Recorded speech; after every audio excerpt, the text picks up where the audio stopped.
What's on, ladies and gentlemen? My name's Ross, I like games, and today we finally have our first news about Starter Deck 22. With all the other news going on this week, these kind of slipped out from magazines. We've got ourselves a look at the leader and two of the characters, and I'm interested. I'm intrigued. And I'm a little bit confused. Let's start off with the leader. It is, as we were expecting, a dual leader of Ace and Edward Newgate. Which again, actually, we kind of knew. It was confirmed in a magazine before we saw the card that it would be a dual leader like the Zoro and Sanji we saw back in Starter Deck 12. And I told you guys, well, the only thing we really know, and I should stop saying stuff like this, about these dual leaders, we've only had the one before. The only thing we know about these dual leaders is that they're going to be dual color and they're going to have two traits up in the top right-hand corner of the card, like we had Slash and Strike. Slash for Zoro, Strike for Sanji. Well, neither of that is true for Ace and Newgate, and the card is literally called Ace and Newgate. It's not called Edward Newgate or Porgus Jace or anything like that. The literal name of the card is Ace and Newgate. That is what it's called. And it is 4 Emperors and Whitebeard Pirates, if anybody's wondering. Which is a bit weird to me because Ace is not one of the 4 Emperors. They're both Whitebeard Pirates, but it's weird that it would be a 4 Emperors card when one of the two characters featured therein isn't one of the 4 Emperors. Does it really matter? Maybe not. Not the point. Weird. There we go. But it's not dual color. It is a blue card. And it's not dual trait. It is just special. So we've only got special, and we've only got a blue card. And this is a bit weird to me, and I don't like that it's only a blue card, because as I explained to you guys previously when we knew this leader was coming, but we didn't know what the leader did, I told you guys that we kind of needed red and blue, kind of like Marco. Like, go back to OP08, one of the leaders in there is, of course, Marco, red, blue, Whitebeard Pirates, and you go, oh, okay, that's kind of cool. Because look, in OP08, we had a bunch of blue Whitebeard Pirates. There's the Edward Newgate, which is super interesting. There's the Jozu, which is a phenomenal card. Thatch is quite good. And there's a whole bunch of others as well. But then we also had, back in OP02, where we got the original Newgate card, and back in OP03, where we got the original Ace leader, we had a bunch of red Whitebeard Pirates, like Newgate, for instance, like Jozu, for instance, like Marco, for instance. And these are very good cards. Then we get to OP03, and we've got things like Izzo, great Whitebeard Pirates card, and another Marco. Marco sees a lot of love in the One Piece TCG.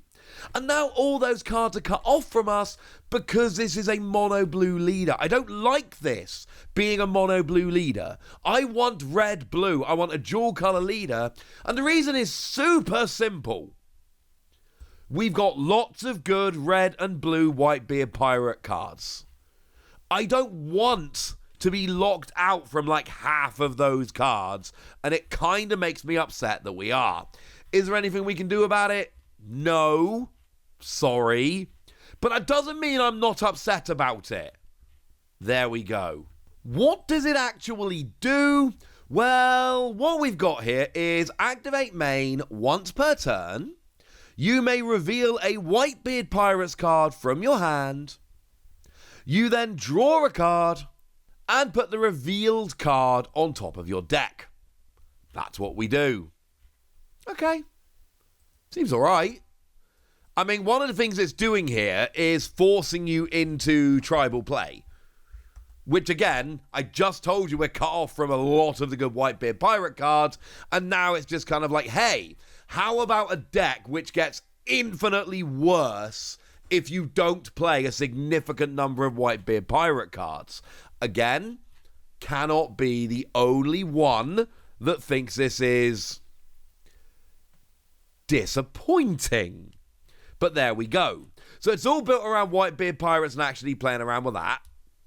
And then essentially what you do is you end up drawing a card and putting a card on top of your deck. So essentially, you replace a card in your hand of a random card from top of your deck, you swap them over, and then this does two things. Firstly, it lets you stack the top of your deck with a Whitebeard Pirates card, and secondly, you draw a card to replace it. So there's a new mechanic coming here. There has to be a new mechanic coming. Something is happening in terms of, look at the top card of your deck. If it is this card, then this happens. Has to. Otherwise, this leader makes no sense. It's another one of those leaders where, on the face of it, we look at it and we're like, you don't let us play the red Whitebeard cards, and you've got this mechanic which seems to make no sense of everything we know about the game right now. Good news is we do have a couple of other characters which will help to illuminate how this actually works. Yay! One of which, of course, is Jozu. Yeah, that's right. Jozu's coming, ladies and gentlemen. Jozu is coming. And what we got with Jozu here is 7 cost 8k, counter plus 1,000. And on play, look at the top card of your deck. If it's a Whitebeard Pirates card, draw 2 and trash a card from your hand. So essentially, you draw 1, trash 1.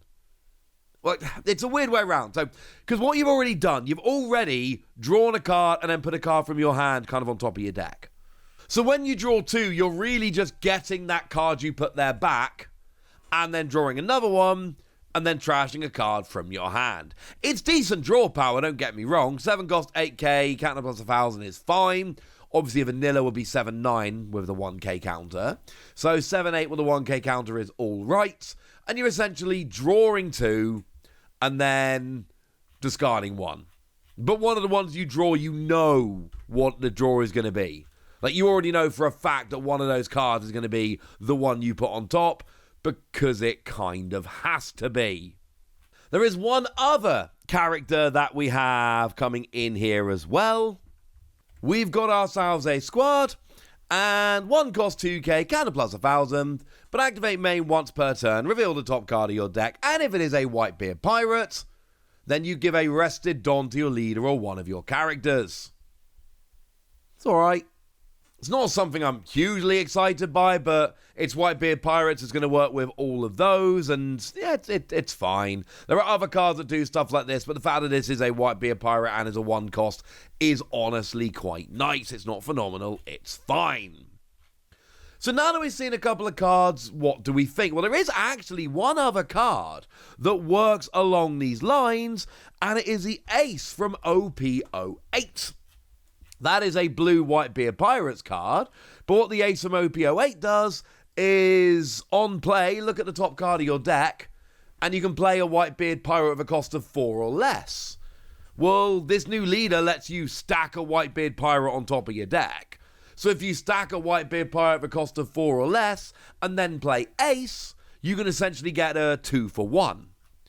And that worked. Honestly, I think that works better than any of the other ones I've told you about in this video. So that's quite nice.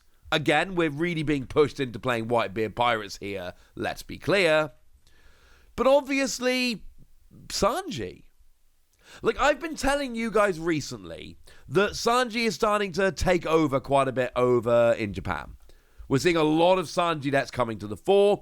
It is a 9 cost, which on play, reveal a card from the top of your deck and play a 9 cost or less other than Sanji. Now, I know that this is a leader where we're basically being told, hey, go tribal, but we can find some space for a few non-Whitebeard cards, because genuinely, like, a lot of the time now, what we're seeing is decks that can take advantage of Sanji are better, because it's a 9 cost 9k that lets you play another 9 cost, so you get 18 Don worth of value for 9 Don. That's good. If we get a decent 9-drop Whitebeard Pirate, maybe even an 8-drop, this becomes so much better. Because now you just whack 4 Sanji in the deck, and then when you get Sanji, you can just stack the top of your deck, making sure you've got the right 9-drop on top of your deck. Then you play this, guarantee to hit it, and then you go. It really just depends here. Honestly, It just depends on where we go.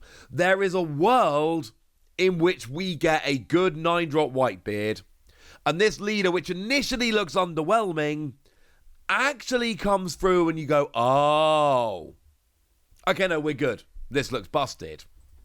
There's another world where this just gets a bunch of mid-range cards and we go, it's mono blue, we're cut off from a bunch of other Whitebeard cards, fine. Because, and I know it's obviously not an option now, but imagine if we could play the red Whitebeard for free. And maybe that's one of the reasons why this had to be mono blue, because the card designers see that it can abuse Sanji, so you need to keep it under control. Obviously, the OP08 Whitebeard is blue, but it's a 10 cost, so it's not a Sanji target. And then the red Whitebeard is, red, so it's not a Sanji target. So we're still waiting, but if we get a good one, things get different. So there we go. There's your first look. We have not seen enough of Starter Deck 22 to really dig into this yet. But what we've got seems very exciting, but we'll have to wait and see how it works out in the end. For now, tell me what you think about your first impression of this in the comment section. Get us! Be nice. And then make sure you like this video, subscribe to this channel, follow me on Twitter at @TheWasi. That's where we talk about One Piece and a bunch of other card games. And please do consider checking out patreon.com/PTCG Radio, where you can support the channel, get some bonus podcasts, all kinds of fun things. But by far the most important thing, as always, look after yourselves till next time, would ya? Thank you very much for watching. My name's Ross, and you've been watching Wasi Plays.